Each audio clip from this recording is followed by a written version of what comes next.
Saudara-saudariku yang terkasih, salam, salam sehat dan sukacita selalu, berkah dalam.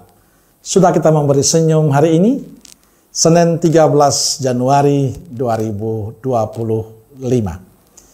Kita awali permenungan kita dengan tanda kemenangan Kristus dalam nama Bapa dan Putra dan Roh Kudus. Amin. Permenungan kita diambil dari Injil Markus bab 1 ayat 14 sampai 20.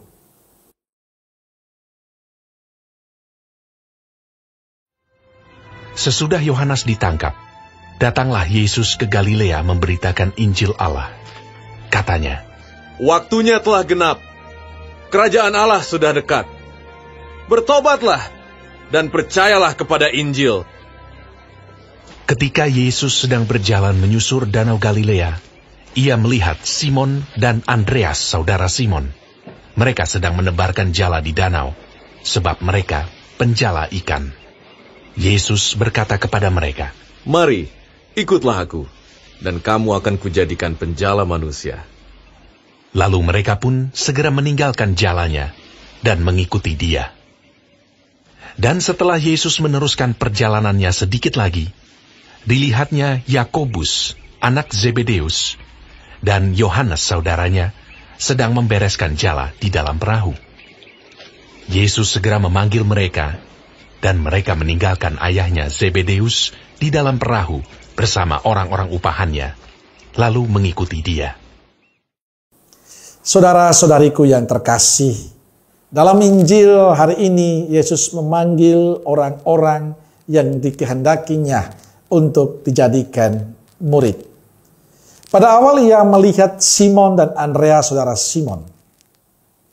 Lalu ia berjumpa dengan Yakobus, anak Zebedeus, dan Yohanes, saudaranya. Kepada mereka ia berkata, "Mari, ikutlah aku, dan kalian akan kujadikan penjala manusia." Mereka segera meninggalkan jalannya dan mengikuti Yesus.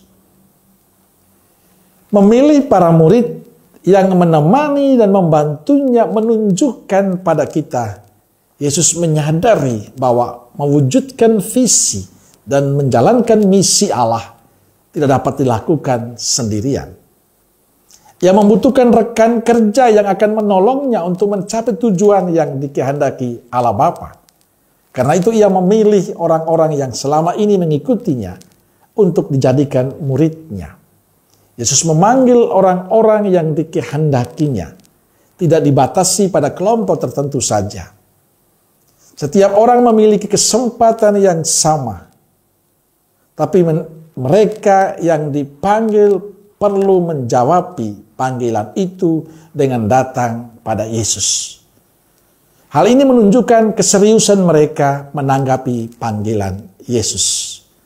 Semua orang dipanggil untuk menjadi pelayannya, tapi tidak semua orang menanggapi panggilan itu.